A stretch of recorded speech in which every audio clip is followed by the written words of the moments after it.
Hello, my name is Mike. I'm a targeted individual from Germany. I'm 57 years old and I will show you today how to stop electronic torture. Electronic torture done by secret services around the world, by Homeland Security, the NSA, FBI, CIA, MI5, MI6, and like I said, other secret services and police squads all around the world. Electronic torture is done with scalar wave equipment used by your perpetrators, and like every equipment there is a weak point, and I will show you this weak point today. I will give you a short example here with this torch that will turn off this camera now. So all you see is a white ball instead of my picture, and exactly this we're going to do with the scalar wave equipment that is used for electronic torture. So let's go over to the computer and I'll show you what you have to buy for very little money to get rid of electronic torture.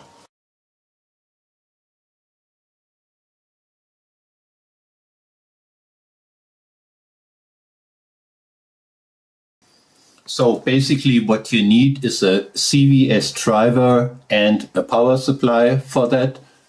Let's start with a CVS Driver.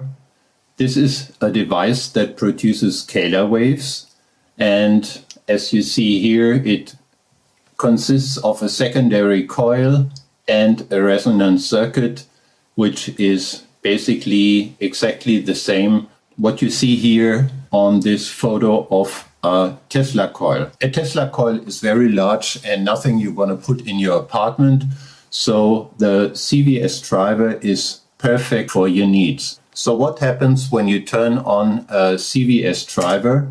I will show that to you with a picture of my room, and this is how your perpetrators see your room through the scalar wave equipment.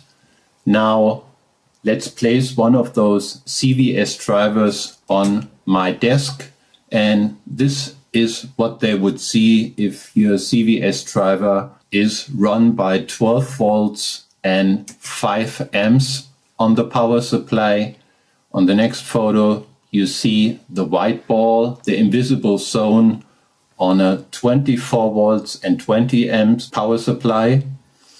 And if you have a strong CVS Driver with 48 volts and 40 amps, they can see nothing at all in your room. So if they don't see anything, they can shoot at you and they can't torture you. So this is one of the two devices you can buy. This one is called induction heater. It's used for, as it says, induction heating, and it produces tons of scalar waves that make you invisible to the scalar wave equipment.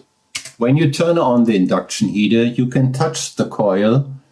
As you see here in this video, there's no danger. But if you take, for example, a piece of metal and put it in the coil, it will heat up in seconds. Instead of an induction heater, you can also buy a device called Flyback Driver. Flyback drivers are very cheap. You can get them for $15 on eBay. You can use a Flyback Driver if you want to make arcs and sparks, like you see here in this little video, but you don't have to do that to produce tons of scalar waves that make you invisible to the equipment that your perpetrators use. So the most important thing when you buy a Flyback Driver or an induction heater is the power supply. You can use for a small induction heater, of course, a PC power supply. It should have at least 500 watts, and this will give you about 12 volt and 40 amps, which is enough for a little induction heater or a small Flyback Driver. If you want to spend more money, you should get a good power supply. Good power supplies are a little expensive, as you might know. You might also have a good power supply in an old receiver or an old television, if you have that in your basement, take a look. Maybe it has 24 to 48 volts and a lot of amps to run your Flyback Driver. When you have your power supply and your induction heater or your Flyback Driver, please always turn on your power supply first. I recommend you to make a switch between the power supply and the CVS drivers, a power switch like seen here on this photo. Connect minus from the power supply to minus from the CVS driver and make a switch between the plus pole as seen here on this photo. You can finish your setup simply by placing the power supply and your Flyback Driver in a shoebox so you can take it with you to another room or to your working place. You can also place a small induction heater in your car so you can drive without any problems.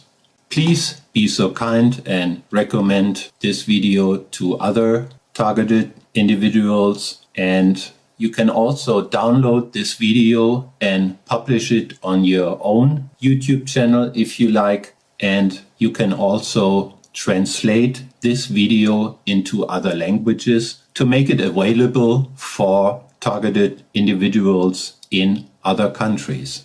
So hopefully this video was helpful for you.